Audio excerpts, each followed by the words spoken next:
말씀 나누시겠습니다. 인강에서도 영상으로 참여하시는 우리 모든 성도님들 다 함께 할렐루야로 반갑게 인사하겠습니다. 할렐루야. 할렐루야. 오늘은 옆에 계신 분과 이렇게 인사했으면 좋겠습니다. 당신이 함께해서 살만납니다. 시작. 당신이 함께해서 살만납니다. 예, 죽을 맛이 나면 안 됩니다. 예, 오늘도 하나님의 은혜 안에서 즐거운 교제가 있는 안식일 되시길 바랍니다. 예수 그리스도의 이름으로 하나님 말씀 증거하도록 하겠습니다. 사도행전 3장 11절에서 26절의 말씀인데요, 15절까지만 읽도록 하겠습니다. 사도행전 3장 11절에서 15절까지 말씀입니다. 오늘 우리에게 주신 계시의 말씀을 통하여 살아계신 하나님의 뜻과 음성을 다 듣고 깨달을 수 있도록 이 시간 우리에게 주신 말씀으로 믿고 이 말씀 교도하도록 하겠습니다. 11절. 나은 사람이 베드로와 요한을 붙잡으니 모든 백성이 크게 놀라며 달려나가 솔로몬의 행각이라 칭하는 행각에 모이거늘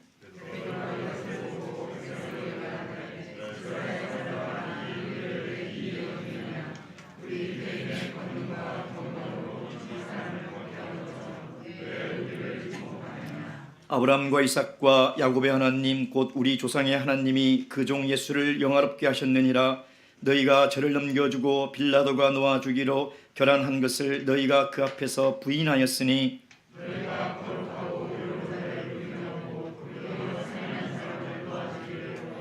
함께 읽겠습니다. 시작. 생명의 주를 죽였도다. 그러나 하나님이 죽은 자 가운데서 살리셨으니 우리가 이 일의 증인이로다. 아멘. 어느 일반 교회에 노래를 못하는 성도님이 성가대에서 활동을 하고 있었다고 합니다. 참 큰일이죠. 예. 근데 어느 날 성가대장이 목사님에게 찾아와 어려움을 하소연하는 것이죠. 목사님, 우리 모 성도님 때문에 이 연습 진도가 안 나갑니다. 음정 박자가 어느 정도라도 맞아야지 되는데 못해도 너무 못합니다. 그래서 몇몇 성가대들이 불만이 많습니다. 그리고 목사님이 내년에는 다른 부서에서 좀 섬겨달라고 좀 말씀도 드려주세요. 근데 그런 부탁을 하는 겁니다. 근데 이 목사님이 고민이 되는 거예요. 왜냐하면 이 성도님은 늘 성가대에서 활동하는 것이 신앙의 제일 큰 행복이고 기쁨이라고 그렇게 이야기를 하고 다니는데 도대체 이걸 어떻게 말씀을 드려야 할까? 상처가 되면 어떨까? 이런 깊은 고민에 빠지게 되었다고 합니다. 그래도 교회의 성가대가 얼마나 중요합니까? 그래서 성도님에게 말씀해야 되겠다 결심해서 그 성도님을 불렀습니다. 성도님, 여차여차해서 성가대원들이 불만이 좀 있습니다. 그러니 성도님께서 내년에는 다른 부서에서 좀 섬겨주면 좋겠습니다. 아니나 다를까 성도님이 화를 버럭 내는 거예요. 아니 누가 그런 소리를 합니까? 몇 명이나 제가 노래 부른다고 그런 말씀을 합니까? 아니 목사님이 당황이 돼서요. 한 5명 정도 그런 얘기를 합니다. 그랬더니 이분이 5명요? 에이 괜찮습니다. 저는요 성도님들 50명이 목사님 설교 못한다는 얘기를 해도 아무 말 하지 않지 않습니까? 하고씩 가더라는 겁니다. 설교 참 어렵습니다. 매일 성경 말씀 붙들고 씨름을 합니다. 어쩔 때는요 자다가도 생각이 날 때가 있어요. 일어나서 적어놔야 돼요. 안 적으면 그 다음날 하얗습니다. 아무 생각이 안 나면 정말 너무 억울한 거예요. 자려고 누웠을 때 하나님이 영감을 주셨는데 아침에 일어나니까 그 영감이 다 사라지면 그것처럼 세상 억울한 일이 없습니다. 매일같이 묵상하고 기도하고 말씀을 준비하는데도요 매일매일 어렵습니다. 솔직히 목회를 하면서요 시간이 지나면 좀 쉬워지겠지라고 생각했거든요. 더 어렵습니다. 더 부담스럽고 더 힘이 듭니다. 물론 설교가 어렵고 힘이 들지만 유익은 있습니다. 우리 집사님들도 설교하는 그 과정을 얘기를 하시면요 너무 힘들대요. 근데 그 말씀을 준비할 때 그 말씀으로 본인이 은혜를 받고 믿음이 성장하는 것을 느낀다는 거예요. 근데 그 뒷말이 더 중요해. 근데 하고 싶지는 않답니다. 예, 얼마나 부담이 되시면요. 감사와 보람도 있죠. 제일 감사한 것은 정말 어리석은 저를, 아무것도 모르는 저를 하나님께서 쓰셔서 하나님의 말씀을 증거하게 하신다. 이것처럼 감사하고 귀한 일이 어디 있을까라는 생각을 합니다. 또한 하나님의 말씀으로 은혜를 받아 삶의 위로와 또 변화를 얻는 그런 성도님들을 보면 참 보람이 큽니다. 그러나 동시에 두려움과 실망도 있습니다. 늘 말씀을 준비할 때마다 이게 정말 하나님의 뜻이 맞을까? 정말 하나님이 하시고자 하는 말씀이 맞으며 내가 제대로 증거하고 있는가? 그게 사실 제일 두려워요. 다른 건 두려운 게 없어요. 설교 못했다 잘했다 그것 두렵지 않아요. 근데 실망감도 있습니다. 설교를 하다 보면 설교를 듣지 않는 성도님들을 볼 때, 설교를 들어도 변화되지 않는 성도님들을 보면 제 자신에 대한 실망감이 너무 큽니다. 근데 오늘 우리가 함께 읽은 본문은요, 베드로의 두 번째 설교입니다. 사실 이 설교를 읽으면서요, 저는 너무 부러웠어요. 왜냐하면 4장 4절에 가면 이 설교를 통해서 5천 명이 예수님을 믿었다는 거예요. 얼마나 이 말씀에 능력이 있었을까. 그래서 그 현장 안으로 제가 들어가서 베드로가 어떤 마음으로 설교를 했을까, 베드로는 어떤 열정으로 설교를 했기에 하나님의 말씀의 능력이 이렇게 나타날 수 있을까. 오늘 이 시간 이 베드로의 설교를 통해서 오늘 이 예배에 하나님의 말씀의 능력과 말씀의 은혜가 다 나타나는 그런 귀한 기적의 현장이 되기를 주님의 이름으로 축원드립니다. 오늘 베드로 설교의 본문의 말씀을 제가 쭉 묵상하면서요, 나름대로 제가 이 베드로 사도의 허락을 받지 않았지만 설교 제목을 붙여보았어요.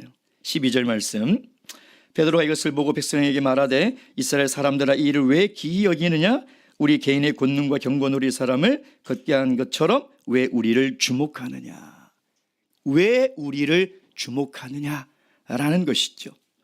그래서 베드로는 우리의 시선을 지금 어디로 향하게 하고 있는지, 베드로가 정말 우리가 이 말씀을 통해서 바라보아야 할 그곳이 어딘지를 우리에게 말씀하고 있는 것이 아닌가라는 생각이 듭니다. 오늘 이 말씀을 통해서 베드로가 우리의 시선을 이끌고 가는 것, 베드로가 이 말씀을 통해서 우리를 보게 하는 그것이 무엇인지를 함께 나누도록 하겠습니다. 첫째는 16절 말씀, 다 함께 읽겠습니다. 16절 시작.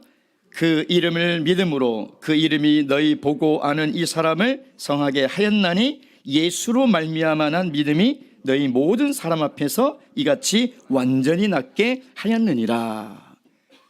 우리가 사도행전을 보면요, 오순절 성령 강림으로 교회가 출발이 돼서 지금까지를 보면 일정한 패턴이 있습니다. 그게 뭐냐면 기적이 일어나요. 그리고 사람들이 기여기고 다 이게 뭐지 하고 쳐다보면 베드로가 설교를 해요. 첫 번째 설교가 그거였습니다. 두 번째도 마찬가지예요. 2장 12절 말씀 보세요. 2장 12절 다 놀라며 의혹하여 서로 가로되 이 어찌인 일이냐 하며, 그러니까 14절에 베드로가 11 사도와 같이 서서 소리 높여 가로되 하고 설교를 하는 거죠. 3장 10절 말씀 보세요. 그 본래 성전 미문에 앉아 구걸하던 사람인 줄 알고 그의 당한 일을 인하여 심히 기여기며 논란이 11절 행각에 모여 베드로가 설교하는 거죠. 그러니까 이 공통된 패턴이 반복이 되고 있다는 거예요. 그렇다면 사도행전의 저자인 누가는 분명히 우리에게 전달하고자 하는 목적이 있다는 겁니다. 이것을 이렇게 동일한 패턴으로 기록을 하고 있다는 것은 분명히 우리에게 이야기하고 싶은 것이 있다는 거죠. 그게 뭐예요? 기적을 주목하지 말고 예수 그리스도를 바라보라는 거예요. 여러분, 기적 자체가 목적이 아니라는 겁니다. 베드로 사도는 기적을 통해서 예수 그리스도가 누군지를 알려주고 싶었던 거예요. 그들은 예수 그리스도가 누군지를 몰랐기 때문에 예수님을 십자가에 내어 못 박혀 돌아가게 하신 것이죠. 그래서 왜 우리를 주목하느냐는 거예요. 이 기적은 우리의 권능도 우리의 경건으로도 일어난 일이 아니라는 것을 이야기하고 있는 거죠. 사복음서에 보면 예수님의 기적을 표적이라는 단어로 씁니다. 그 표적을 다른 말로 얘기하면 사인이에요. 사인. 더 쉬운 말로 얘기하면 간판, 표지판이라는 거죠. 즉 기적은 표지판이라는 거예요. 안내판이라는 것입니다. 자, 예를 들면 제가 갑자기 맹장이 터졌어요. 당장 수술하지 않으면 죽을 수도 있는 그런 위험한 상황에 어디로 가겠습니까? 병원 응급실로 달려갔어요. 그랬더니 응급실이라고 이 사인이 형광 불빛을 내면서 크게 써 있어요. 거기서 아프다고 아이고 대굴대굴 구른다고 누가 나와서 수술해 주겠습니까? 그 말은 뭐예요? 거기가 응급실이니 그쪽 안으로 들어가라는 거예요. 그 응급실로 들어가야 거기에 의사가 있고 수술할 수 있고 살아날 수 있다는 거죠. 기적은 바로 그거예요. 기적은 기적을 보지 말라는 거예요. 그 기적은 누구를 향해 있냐면 예수 그리스도를 향해 있다는 것입니다. 그래서 베드로는 그 기적을 통해서 예수 그리스도를 바라보라는 거죠. 예수님이 누구인지를 지금 이야기하고 싶은 것입니다. 그렇지 않으면 그 기적은 오히려 우리에게 불행이 되는 거예요. 그 기적 때문에 예수님을 만나지 못한다는 것이죠. 오늘 우리는 살아가면서 이 사도행전 3장을 읽으면요, 우리 교회도 이런 기적이 일어나면 참 좋겠다 하는 생각이 들 때가 분명히 있습니다. 정말 저도 기적이 필요한 성도님들을 볼 때마다 하나님이 기적을 베풀어 주시옵소서. 저 육체의 질병과 질고 속에서 신음하는 당신의 자녀가 있지 않습니까? 신체적 장애와 정신적 장애 때문에 저렇게 아파하는 당신의 자녀가 있지 않습니까? 인생의 고난과 아픔 때문에 저렇게 눈물 짓고 매일같이 눈물로 기도하는 당신의 자녀가 있지 않습니까? 하나님 기적을 베풀어 주시옵소서. 근데 왜 오늘 우리에게는 이 같은 기적이 일어나지 않을까요? 정말 예배 시간마다 예배가 끝나고 안수기도를 받으러 나오면 우리 어르신들 허리 아프고 다리 아프고 손목 아프고 머리 아픈 그냥 안수하면 그냥 다 나으면 얼마나 좋을까요? 근데 정말 좋을까요? 그렇지 않더라는 것입니다. 정말 우리 인생에 기적이 필요한 건 사실이지만요, 우리가 기적만 바라보고 살아가면 좌절이 더 커요. 왜 그럴까요? 왜 그럴까요? 그 기적만 바라보기 때문인 거죠. 그 기적을 베풀어 주시는 예수님을 바라보고 그 기적을 베풀어 주신 예수 그리스도를 알아가는 것이 훨씬 중요한데, 우리 시선이 거기에 있지 아니하고 내 삶을 향한 기적만 바라보고 있다면 우리는 실망이 훨씬 크다는 것입니다. 사랑하는 성도 여러분, 기적보다 중요한 것은요, 기적을 베푸시는 예수님을 알아가야 돼요. 기적을 베풀어 주신 예수님이 누군지를 우리의 시선을 고정하고 그분을 바라보고 있어야 된다는 것입니다. 나사렛 예수 그리스도의 이름으로 일어나 걸으라, 이 말씀은 예수 그리스도의 이름을 주문처럼 외우고 선포한다고 기적이 일어난다는 것이 아닙니다. 이 말은 살아계신 예수님께서 이 앉은뱅이에게 일어나라고 하셨다는 거예요. 베드로가 지금 이야기하는 것은 그 얘기예요. 예수님이 이 앉은뱅이를 일으키게 하신 분이라는 것입니다. 그래서 오늘 읽었던 본문 13절부터 15절까지가 바로 그 얘기예요. 예수님이 누군지를, 예수님이 어떤 분인지를 그 구약의 이 조상들이 섬기던 그 하나님으로부터 지금 그들에게 설명을 하고 있다는 것이죠. 사랑하는 성도 여러분, 우리가 세상의 어떤 고난과 풍랑과 또 아픔과 장애 속에서 걸어간다 하더라도요, 우리의 시선이 늘 예수 그리스도를 바라만 볼 수 있다면, 우리가 예수님을 알기를 더 갈망하고 그분이 누구인지를 더 궁금해하고 그분을 알아가기를 더 사모한다면, 이것이 우리 삶에 기적을 체험하는 것보다 더 큰 은혜요 기적임을 믿으시기 바랍니다. 기적 너머에 있는 예수님을 볼 수 있는 것이 더 큰 기적이라는 것을 오늘 베드로 사도의 설교를 통해서 다 깨달으셔서 그 기적의 삶을 다 살아가시길 주님의 이름으로 축원드립니다. 이 두 번째 베드로의 설교를 통해서 베드로가 우리의 시선을 어디로 이끌고 있습니까? 그것은요, 기적을 바라보지 말고 십자가를 바라보라는 거예요. 자기의 죄를 바라보고 회개하라는 것이죠. 어느 글에 보니까 대책 없는 사람들이라는 제목이 있더라고요. 도대체 어떤 사람들이 대책이 없길래 이런 글이 있을까라고 한번 읽어봤어요. 그랬더니 참 답답한 사람들이 쭉 나열되어 있더라고요. 그중에 베스트 3만 말씀을 드리면요, 몽고 반점이 중화요리집이라고 우기는 사람, LA와 로스앤젤레스는 다른 도시라고 우기는 사람, 의학세가 새라고 우기는 사람.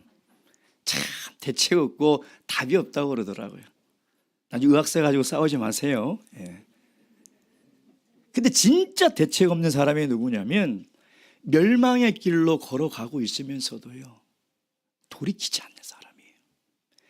그 길로 가면 분명히 멸망을 당하고 죽는다고 아무리 이야기하고 아무리 알려줘도 절대 돌이키지 않고 꿋꿋이 나는 내 갈 길을 가겠다라고 마이웨이를 하는 사람이 정말 대책 없는 사람이에요.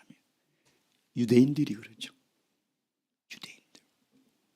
얼마나 하나님께서 선지자를 통해서 보내주시고 예수 그리스도를 이 땅에 보내주셔서 그들에게 그렇게 걸어가면 안 된다고, 멸망받는다고 얼마나 얘기를 했냐 이 말이에요. 근데 안 들어요.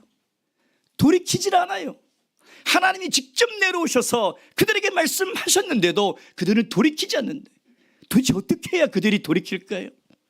그들이 어떻게 해야 그들의 죄를 바라보고 그들의 죄를 깨닫고 사망의 길에서 영생의 길로 돌이킬 수 있냐 이 말이에요. 어떻게 하는 방법이 있겠습니까? 19절 말씀 보겠습니다. 19절 다 함께 읽겠습니다. 19절 시작. 그러므로 너희가 회개하고 돌이켜 너희 죄 없이 함을 받아라. 이같이 하면 유쾌하게 되는 날이 주 앞에로부터 이룰 것이니라. 유대인들은 정말 수천 년 동안 대책 없이 살아왔다는 것입니다. 근데 이제는 돌이키라는 거예요.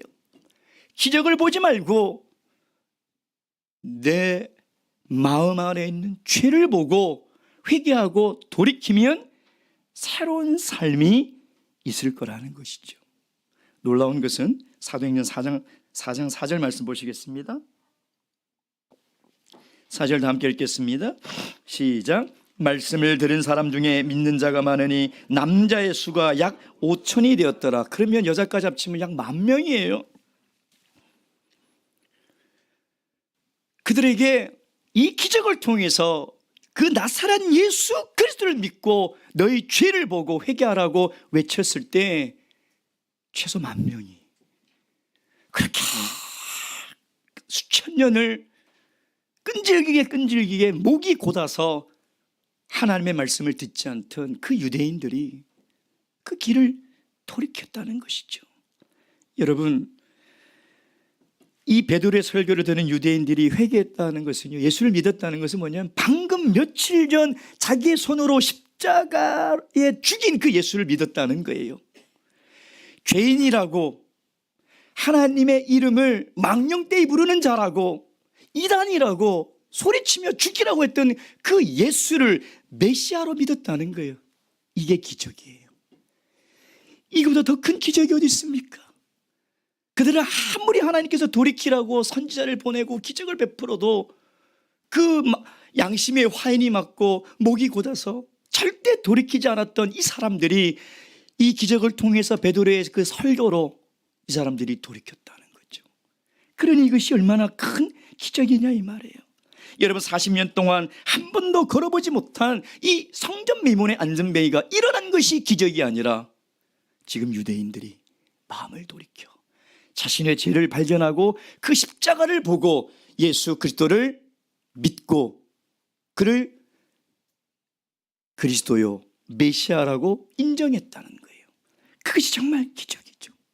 여러분, 베드로는요 13, 14절에 15절에 쭉 보면 그들이 어떤 죄를 졌는지 일목요연하게 그 죄목을 다 합니다. 첫째, 빌라도에게 너희가 예수 그리스도를 넘겨주었다네. 둘째, 빌라도는 예수님이 무죄를 알고 놓아주기로 했는데 너희들이 그걸 결사 반대했다는 거예요. 셋째 뭐예요? 오히려 살인자인 그 바라바를 내어주었다는 거죠. 넷째, 15절 말씀 읽겠습니다. 시작. 생명의 주를 죽였도다. 이 정말 대책 없는 죄죠. 이 말이 뭐예요? 생명의 주관자이신, 생명의 여탈권을 가지신, 생명의 주인이신 그분의 생명을 죽였다는 거예요. 이게 말이나 되는 소리냐 이 말이에요. 이게 말이나 되는 소리예요. 우리에게 생명을 주신, 생명을 창조하신 그 창조주의 생명을 누가? 너희들이 빼앗아갔다. 너희들이 죽였다. 대책 없다, 대책 없다. 이런 대책 없는 죄가 세상에 어딨냐 이 말이에요. 근데 베드로는요 그들을 위해서 두 가지 변론을 합니다. 17절. 형제들아, 너희가 알지 못하여서 그리하였으니 너희가 무지해서 그랬다는 거예요. 너희가 영적으로 무지했기 때문에 하나님이 육신으로 오신 예수 그리스도를 몰랐다는 거예요. 둘째 뭐예요? 18절 말씀. 그러나 하나님이 모든 선지자의 입을 의탁하사 자기의 그리스도의 해 받으실 일을 미리 알게 하신 것을 이와 같이 이루셨느니라. 구약의 예언자들이 예수 그리스도가 이 땅에 오셔서 죽을 것을 예언했다는 거예요. 다시 얘기하면 뭐예요? 너희들이 정말 엄청난 죄를 지었지만 첫째, 너희들이 몰랐다. 너희 고의가 아니라는 거예요. 영적으로 무지해서 죄를 지은 거라는. 둘째, 이것은 하나님이 인류를 구원하실 구속사였다는 거예요. 예수님이 이 땅에 오신 목적이 십자가를 지시고 우리의 죄를 위하여 죽으시려고 했던 거기 때문에 죽었다는 거예요. 그러나 그렇다고 해서 너희 죄가 없는 것이 아니니 회개하라는 거예요. 너희가 몰라서 지은 죄라고 할지라도, 하나님의 계획이라 할지라도 그것이 죄니 그 용서하라. 용서받으려면 회개하라는 거예요. 회개하지 않으면 너희의 새로운 날이 없다는 것이죠. 여러분, 베드로는 지금 기적에 관심을 갖지 마시고 우리를 주목하지 마시고 생명의 주여 인류를 구원하러 오신 이 메시아 나사렛 예수 그리스도를 죽인 자신의 죄를 보라는 거예요. 그 죄를 깨달으라는 거예요. 그 죄를 깨달을 때 그들의 진정한 유쾌한 날이 시작된다는 것이죠. 사랑하는 성도 여러분, 오늘 우리의 삶의 진정한 기적은요, 내 안의 죄가 깨달아지는 거예요. 내 안에 있는 죄가. 여러분, 이거보다 큰 기적이 어디 있습니까? 사람이 왜 멸망당합니까? 죄 때문에요. 사람이 왜 하나님께 외면당합니까? 죄 때문에요. 왜 우리의 기도가 하나님께 상달되지 않습니까? 죄 때문에요. 왜 하나님과 우리 사이에 막혀있는 것 같은 답답함이 있습니까? 우리의 죄 때문에 그래요. 죄 때문에. 그래서 내 안에 죄가 깨달아진다는 것은 이건 기적이에요. 그리고 회개할 수 있는 기회가 있다는 것, 이게 기적이죠. 여러분, 이보다 그 큰 기적이 어디 있냐 이 말이에요. 그리고 그리스도의 십자가를 바라보고 내 죄를 깨닫고 용서해 주실 그 그리스도의 긍휼과 자비를 믿고 나아가면 하나님이 그 죄를 깨끗이, 아니 없는 것처럼 주홍빛같이 그 빨간 빛이 눈보다 더 희게 만들어주시는 이 기적이 얼마나 놀라운 기적이냐 이 말이에요. 사랑하는 성도 여러분, 늘 우리 안의 죄를 발견하시기 바랍니다. 우리가 늘 십자가를 바라볼 때만이 내가 얼마나 큰 죄인인지를 깨달을 수 있음을 믿으시기 바랍니다. 그리고 그 죄를 하나님 앞에 나와 용서함을 받으시고 진실로 유쾌한 인생을 살아가셔야 되지 않겠습니까? 정말 하나님 앞에서 즐겁고 기쁜 인생을 살아가는 것, 이것이 기적이죠. 우리 같은 죄인이 어떻게 하나님 앞에서 유쾌한 인생을 살아갈 수 있겠냐 이 말이에요. 어떻게 우리 인생이 날마다 새로워질 수 있겠냐 이 말이에요. 그러니 기적이라는 것이죠. 오늘 베드로 사도는 이 하나님의 말씀을 통해서 우리의 시선을 기적에 두지 말고 그리스도의 십자가를 바라보고 우리의 죄를 깨닫고 죄 용서함을 받으라는 이 말씀을 믿으시고 살아가시는 우리 귀한 성도님 되시길 주님의 이름으로 축원드립니다. 세 번째, 이 베드로 사도가 우리에게 이 말씀을 통해서 우리의 시선을 이끌어가는 그곳이 어딜까요? 15절 말씀 다시 한번 읽도록 하겠습니다. 15절입니다. 시작. 생명의 주를 죽였도다. 그러나 하나님이 죽은 자 가운데서 살리셨으니 우리가 이 일의 증인이로다. 우리 성도님들은 혹시 기적을 체험하신 적이 있으신가요? 예. 직접적이나 간접적으로. 저는 간접적으로도 체험한 적이 있고요. 직접적으로도 한 4-5번 정도 경험한 적이 있습니다. 간접적인 체험은 뭐냐면요. 제 신학 동기가 있었는데요. 그 신학 동기가 원래는 그 하반신을 쓰지 못하는, 걷지 못하는 휠체어에서 이렇게 생활을 해야 되는 분이었어요. 근데 이분이 이제 우리 교회의 복음을 듣고 영은회를 참석해서 첫 기도 시간에 이제 인도하고 오신 그분이 휠체어를 끌고 앞으로 이렇게 안수받으러 나왔대요. 그걸 안수받고 자기가 휠체어를 끌고 들어간 거예요. 기적이 일어난 거죠. 그래서 이분이 나중에 이제 신학을 해서 저하고 신학 동기가 되어서 이제 4년 동안 신학을 같이 했었는데요. 그건 정말 간접적인 체험이죠. 그건 정말 기적입니다. 근데 제가 직접 기적을 체험한 것이 몇 번 있는데요. 제가 목회를 시작하면서 처음 이제 김천, 안동, 대구 세 교회를 맡아서 거의 경상도 끝과 끝을 매일같이 이렇게 다녔어요. 그래서 그런지 어쩐지 모르겠지만 이 발바닥에 티눈이 하나 생기더라고요.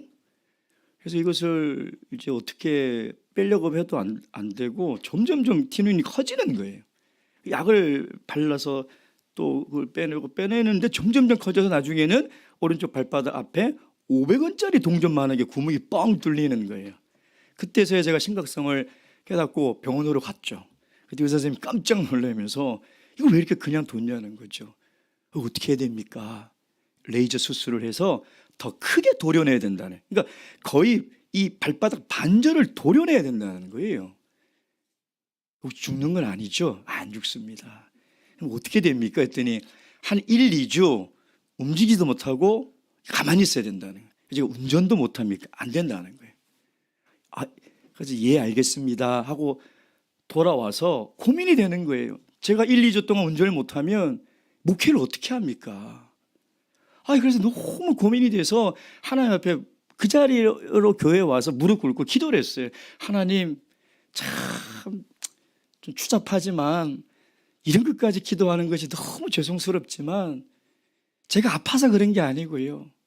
제가 수술을 하면 한 2주를 제가 목회 공백이 생기는데 이거 하나님 손해 아닙니까? 이거 어떻게 해야 좋겠습니까? 하나님 좀 낫게 해주십시오 라고 처음으로 제가 제 병을 위해서 제가 기도했던 것 같아요. 그리고 이제 잊어버리고 있었어요. 워낙 바빠가지고. 한 3일이 지났을까? 티눈약 이렇게 액상이 있잖아요. 그거를 늘 발랐거든요. 3일에 한 번씩. 바르려고 양말을 벗었는데 없는 거예요. 왼발이었나? 왼발 봤는데 없는 거예요. 증인이 저희 집사람입니다. 이것이 너무 3살이 돼버리는 거예요. 어떻게 이런 일이 있을 수 있을까? 이런 기적들을 아무리 성도님들도 몇 번 체험하면서 살아가고 있을 것입니다. 근데 정말 우리 인생에 이 기적이 일어났으면 좋겠지만 제가 그 기적을 체험하고 나서요, 돌이켜보니 기적을 경험한 사람보다 경험하지 못한 사람이 훨씬 많다는 걸 알았어요. 훨씬 더 많잖아요, 사실은요. 정말 기적이 필요한 분들이 다 기적이 일어나면 좋겠는데 그렇지 못한 분들이 기억에 나시는 분이 계시나요? 기억이 잘 안 나요. 그렇죠? 별 관심이 없지 않습니까? 근데 베드로는 지금 이 기적을 통해서요, 지금 이 그들의 관심과 그들의 시선을 어디로 연결을 하고 있냐면, 지금 예수 그리스도가 누구고 그 예수님이 이 인류의 죄를 위하여 십자가를 지시고 인류를 구원하시려고 했다라고까지 이야기를 했는데 그게 베드로 설교의 결론이 아니라는 거예요. 베드로가 우리의 시선을 이끌고 가는 최종 목적지는 뭐냐? 바로 부활의 주님을 바라보라는 거예요. 하나님이 예수 그리스도를 다시 살리셨으니 그 부활의 주님을 바라보라는 것입니다. 여러분, 우리가 예수 그리스도를 알고 세례를 받아 죄 사함을 얻은 것, 이게 우리 구원의 끝이 아니에요. 이건 우리 구원의 시작이죠. 그렇지 않습니까? 너희들이 회개하고 새로운 인생을 살아가는 것, 이건 시작이라는 거예요. 이게 끝이 아니라 반드시 그리스도의 부활을 바라보라는 것이죠. 여러분, 이 베드로 사도가 안전뱅이를 일으킨 이 능력은 인간이 할 수 있는 능력이 아닙니다.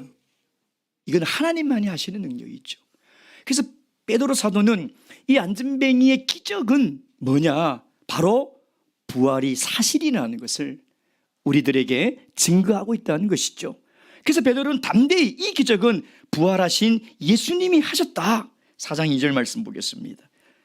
4장 2절 다 함께 읽겠습니다. 4장 2절 시작. 백성을 가르침과 예수를 들어 죽은 자 가운데서 부활하는 도 전함을 싫어하매. 그러니까 이 설교의 결론은 뭐냐면 이 기적은 부활하신 예수님이 하셨다. 이 안전뱅이가 나를 만나서 이 기적을 체험한 것이 아니라 부활하신 예수님을 만났다는 것이죠. 그걸 지금 우리에게 이야기를 하고 있습니다. 여러분, 오늘 베드로 설교를 보면요, 기적에 대해서 전혀 설명하고 있지 않습니다. 우리는 어떻게 이런 기적이 일어났지? 라고 궁금해하지만요, 전혀 어떻게 이 기적이 일어났는지에 대해서 설명하고 있지 않다는 거예요. 성경이 그래요. 성경은 기적의 책이지만요, 기적이 어떻게 일어났는지 이야기하고 있지 않습니다. 기적이 일어난 사실만 이야기를 하고 있는 것이죠. 그런데 베드로 사도는 탁월한 설교 기법을 가지고 있었어요.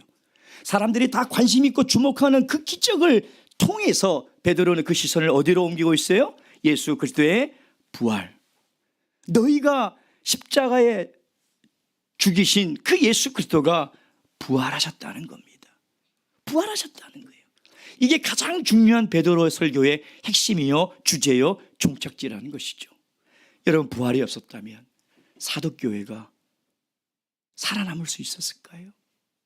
부활이 없었다면 교회가 이 땅에 지금 존재할 수 있었을까요? 절대 없습니다. 사도교회는 이 부활의 증인으로 살아갔던 거예요. 부활이 확실하고 부활을 믿었기 때문에 어떠한 핍박과 고난 가운데서도 예수 그리스도를 믿는 믿음이 흔들리지 않았다는 것이죠. 여러분, 우리가 믿는 예수님은요, 십자가에서 내 죄를 위해서 죽으신 것으로 끝난 것이 아니에요. 나를 위해서 부활의 첫 열매가 되셔서 부활하셨다는 거예요. 그 부활의 믿음이 우리에게 있어야 된다는 것이죠. 여러분, 그 부활하신 주님을 우리도 만나야 된다는 거예요. 그분을 만날 때 우리의 삶이 아무리 고통스럽고도 우리는 감사하며 살아갈 수 있는 그 믿음의 근거가 거기에 있는 거예요. 질병이 있습니까? 장애가 있습니까? 인생의 고통이 있습니까? 그러나 우리 마음속에 확실한 부활의 소망과 믿음이 있다면 그 고통 속에서도 부활하신 주님을 바라보고 그 부활의 주님으로 인하여 우리는 감사하며 기뻐할 수 있다는 것이죠. 오늘 이 안전뱅이를 일으킨 것은 신체적 장애가 영원한 인생의 고통이 아니라는 것입니다. 물질의 어려움과 신체적 고통이 그 인생의 영원한 어려움과 고통이 아니라는 거예요. 먼 날 부활하게 될 때 부활의 몸으로 변화가 되면 눈물도 아픔도 고통도 질병도 장애도 다 사라지고 정말 이 영광의 몸으로 살아갈 수 있다는 것을 오늘 베드로는 우리에게 이야기를 하고 있는 것이죠. 사랑하는 성도 여러분, 이 부활의 주님을 만나시기 바랍니다. 그래야 우리 마음에도 부활의 확실한 믿음을 가지고 살아갈 수 있지 않겠습니까? 그 주님을 만난다면 저와 여러분도 안전뱅이 같은 이 삶의 어려움과 고통의 자리에서 일어나 걸으며 뛰며 하나님을 찬미하는 인생이 되지 않겠습니까? 모두 그런 인생을 살아가시길 주님의 이름으로 축원드립니다. 묵도하시겠습니다.